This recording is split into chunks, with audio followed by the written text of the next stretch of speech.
You want to know a dark secret about men? Men are always testing you, even from the first date. Now, many of them, they don't actively know that they're testing you because it's hardwired into you. But I'm going to teach you these 10 tests that you need to watch out for if you want to have a successful relationship with men. And I mean testing, let's just get clear on the definition, is seeing how you react, seeing what you'll accept, and seeing if you'll ultimately chase them and view them as the prize instead. But unfortunately, a lot of women, they end up failing these tests because they don't even know that they're happening. So all of that changes today because I'm going to teach you how to recognize each one of these tests and the correct response to do. And once you know them, you're going to see them everywhere and you're going to be like, dang, I made some mistakes in the past. So let's go into getting clear about something. You're not going to see all 10 of these tests usually in a relationship. And a relationship that you see all 10 of these tests, it's not usually the most healthy relationship. A guy that has like a secure attachment style, meaning like, they're just kind of a normal guy. They don't pull away when a ton of intimacy comes. They are not going to throw as many of these tests at you, maybe one or two, but a person that's avoidant, and that's about like 40% of the single guy population, you're going to see a lot more of these tests. So I want you to be prepared. So let's talk a little bit about test number 1. Let me just clear my whiteboard here. Why is my pencil not working? Let's go into test numero uno, and this is the pullback test. Now this one is super common. You're probably going to see it a bunch, and there's actually different variations of it, and we'll go into that later, but let's talk about the most common version. It is really the first test that a lot of guys will throw your way. It's kind of, he starts pulling away. Dry text, takes hours to respond. Suddenly, he's a little too busy to hang out. And guys who pull away, it's often when they feel like things are getting too intimate, too fast, and they're testing to see whether you'll panic and end up chasing them. Because they're essentially trying to reverse the paradigm. They want to be like, well, will she view me as the prize and start chasing me instead? Because usually early on in a relationship, a guy should be pursuing you. You want to, attract and not chase, ultimately. But this pull away trick makes it so you end up overinvesting. And what most women end up doing wrong, unfortunately, is they'll be like, what's wrong? Did I do something? Can we talk? Can we have a big, long conversation? Instead of, just giving him space. Match his energy. Ultimately, if you guys take one thing away from this video, is just match this guy's energy. Send one chill message. No worries. Hope you enjoy your busy week with a smiley face. You've matched his energy, and now he's thinking, wait, why isn't she fighting for me? Now he has space to think about like your life and how much of a prize you actually are. And you then reaffirm yourself as the prize. Let's go into numero dos. Number 2 is the last minute change. The last minute change. Last minute change. So this test is, he may make dinner plans for you guys. You had a nice restaurant picked out, something beautiful you guys were going to spend time doing. And then 2 hours before, he says, actually, would you mind if we just did drinks? Something came up. Even good guys will test your boundaries here. And they want to see if you'll hold the line, if you'll hold standards. Say, the wrong way to do it is, sure, whatever works for you, baby. The passing response that actually, oh, I already prepped for tonight. Let's reschedule when you can actually commit to the plans. And this is not in a mean way. Just send a smiley face. Everything tonality-wise is always good. I often like doing a voice note for this and be like, yeah, no worries. I actually already prepped for tonight, and I can't really drink on an empty stomach. So let's reschedule for when you have more time. And you just showed him that your time is super valuable, and you cannot be treated like a backup option. Now, I have one caveat to this test. This is if you guys have been dating for quite a long time, and you're pretty much boyfriend-girlfriend. Let's say, he's like, I'm feeling kind of sick. Would you mind if we just ate in? In that case, you should say, no worries, babe. Do not make a fuss about it. Even if you got all dolled up, go and hang out with him. Because this is actually another test that I've seen guys do, is when they want to see how emotionally volatile a woman is. Like, if you cancel a plan, will she ultimately freak out? That is a different test. So if early in a relationship, you want to have him reschedule. If deep into a relationship, like you guys are boyfriend, girlfriend, or very close to being committed, then you want to show yourself as like super understanding, and especially if they are feeling actually sick. Now let's go into test number 3. Test number 3 is the low effort text. We hate this. We ultimately hate these ones. So this test looks like, hey, how's your day? Him, good. Did you do anything fun? Him, nah. And this is somebody that's just giving you the absolute bare minimum texting. You guys can go to my video where I really break down how to get a guy to give you more if he's giving bare minimum texting. And these guys, they pull away, especially if they give you really nothing, and they see if you'll do all of the emotional legwork, if you will actually continue to chase them in a relationship. So again, it's one of these paradigm flipping things. He's saying like, oh, will she actually overinvest in this relationship? Again, we want to mirror the relationship. Again, a lot of dating is just mirroring people's behavior. So you want to kind of match his behavior. And oftentimes you want to give him slightly less because that is positioning you as the prize. If you're giving him more, let's say, initially he was giving you 50% energy and you were giving him 40% energy, and he drops his energy down to about like 20%. And you're still giving him that 40% energy. Now you are the person chasing him, which is oftentimes very much what they want. So if he's genuinely interested, he's going to notice the shift in your behavior, especially if you're mirroring him properly, and he's going to step up his game. And if he's being just lazy, perfect. You just saved yourself months of some one-sided conversation. Let's go into test number 4, numero cuatro, the interest without action. So we'll say no action.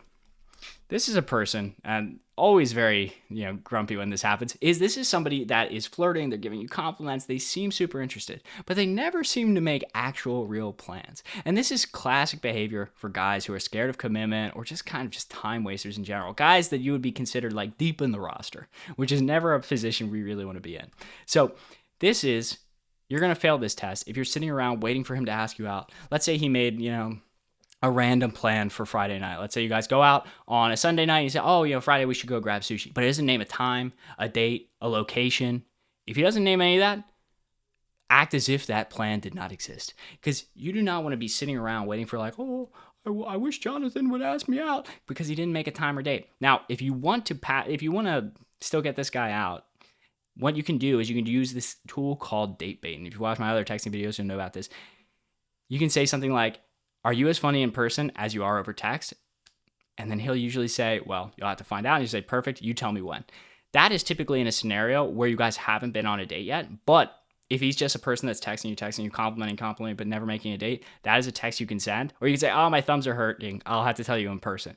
Boom, you want to try to get him out on a date because you can't build a relationship with a phone. And a guy, the way they show they care about you is through their actions. And this creates urgency in his brain. He's either going to step up or he's going to reveal that he was just keeping you on the line for some future date.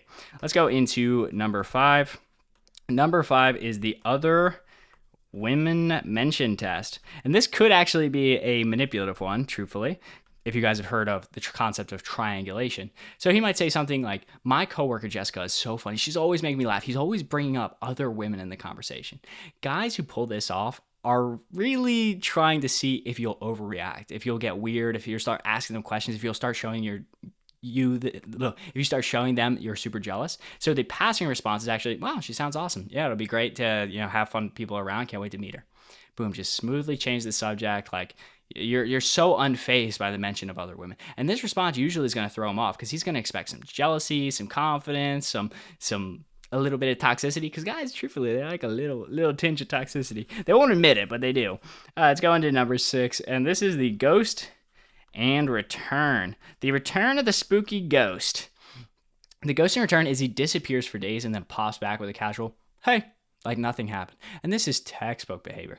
They pull away and then they test whether you'll be okay with them responding. So how to pass it is don't immediately respond. Wait a few hours and just say, hey, hope you've been good. Smiley face. I always love doing the smiley face emojis. And then don't ask where he's been. Don't ask what happened. Don't be like, wow, why did you ghost me? Don't send him a paragraph text. You're showing you've noticed. You're not pressed about it. You're not nervous. If he wants consistent access to you, he's going to have to show up consistently. Now, if this guy ghosted for like weeks on end, then I might not even respond in general because, that shows a different level of disrespect than a few days. But, ultimately you make the choice there. All right, let's go into number 7. And this is the commitment dodge. The commitment dodge test. All right, so this is anytime you bring up like, hey, where's this going? He's going to try to change the subject. He's giving you vague answers. But what you don't want to do is you don't want to be giving him ultimatums. Ultimatums ultimately never get you where you want to go. So instead, what you want to do is you want to start filling your schedule with more activities. Start seeing more friends, mentioning other plans. Boom. You have a full life, and he can either bend to your will, like bend to your frame and join you, or he can continue being an F-boy out in the city. So the most important thing here, if you really do want to have the define the relationship question and you want to seriously have it, you say, hey, totally understand if you're not looking for a committed relationship, but I need to spend my energy on guys that, see a future with me. So no worries. But if that's not for you, I'm going to pull back my energy and focus on people that can. And give them that space. Ultimately, it's not an ultimatum. You're just saying, hey, if that's what you want, that's cool. I'm good either way. I have a full life. People like me. And when he feels that he might lose you, to your busy life, he's either going to step up or he's going to show his true colors and not, in which case, boom, we weeded this guy out. Let's get into number 8. Well, number 8 is the jealousy. I don't know how to spell jealousy. Guys, spelling in English is really hard without effort. All right, so he gets jealous when you're busy, but he doesn't show a lot of effort to actually get you out on dates. He might be like, oh, you're so busy, but he's not actually like making a plan all the time. So again, the way to pass this is to keep living your life exactly the same. If you have a busy life, you have a busy life. Don't bend your world just to let him in it. He can either join you in your world or he can not be in it. So stay busy with your fun stuff. Don't be over explaining. Don't be like, oh, I'm so sorry. Like, work is so hectic right now.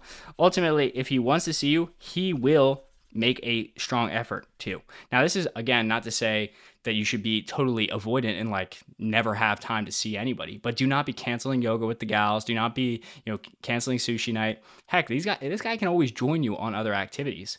He doesn't just have to like get you on one-on-one dates. Test number 9 is the last min text. I don't like this one. The last minute plan text. And he hits you with this last minute. Hey, you want to hang out tonight at 7 p.m. when you already have dinner plans? He's testing to see if you'll drop everything to be available whenever he wants. The failing response is, oh yeah, definitely. Oh, I can't wait to come see you. No. The passing response is, tonight I'm actually busy, but I'm free Thursday if you want to plan ahead.